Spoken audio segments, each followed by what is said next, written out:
ایک زمانے میں ایک خوبصورت وادی میں زرخیز اور سرسبز بستی آباد تھی۔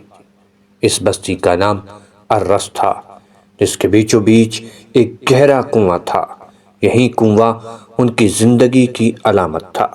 پانی کی فراوانی، کھیتوں کی ہریالی اور باغوں کا حسن، سب کچھ تھا ان کے پاس، مگر ایک چیز کی کمی تھی، اور وہ تھا ایمان۔ یہ قوم بت پرستی میں غرق تھی۔ وہ بتوں کو خدا مانتے، ان کے سامنے سجدہ کرتے اور اللہ کو بھول چکے تھے۔ اللہ تعالیٰ نے ان کی ہدایت کے لیے ایک عظیم نبی کو بھیجا۔ وہ نبی ان کے درمیان آئے، انہیں توحید کی دعوت دی، نرمی سے سمجھایا، اللہ کی نعمتیں یاد دلائیں اور کہا، اس کنویں سے پانی تمہیں اللہ دیتا ہے، بارش اللہ برساتا ہے، تمہارے کھیت اللہ اگاتا ہے، پھر تم پتھر کے بتوں کو کیوں پوجتے ہو؟ مگر قوم الرس غرور میں تھی۔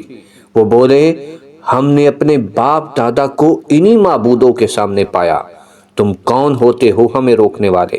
یہ باتیں ان کے دلوں میں چبھ گئیں، ان کا غصہ بڑھتا گیا، اور پھر ایک دن وہ ظلم کر بیٹھے۔ انہوں نے اللہ کے نبی کو پکڑا اور اسی کنویں میں زندہ ڈال دیا۔ نہ کوئی رحم، نہ کوئی شرمندگی، پھر خاموشی چھا گئی، مگر آسمان خاموش نہ رہا۔ کچھ ہی دنوں بعد اچانک زمین ہلنے لگی، آسمان پر کالے بادل چھا گئے، ہوائیں چیخنے لگیں، اور ایسا عذاب نازل ہوا کہ وہ پوری بستی اسی کنویں سمیت زمین میں دھنسا دی گئی۔ سورہ فرقان کے اندر اللہ رب العزت نے ارشاد فرمایا، اور تباہ کیا گیا اصحاب الرس کو اور ان کے بعد کی کئی نسلوں کو۔ وہ کنواں جو کبھی زندگی کی علامت تھا، آج ویرانی کا نشان ہے۔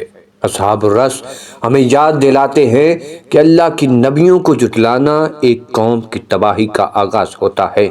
دنیا کی آسائشیں اگر شکر کے بغیر ہوں تو عذاب میں بدل جاتی ہیں۔ رب جب ناراض ہوتا ہے تو کنواں بھی قبر بن جاتا ہے۔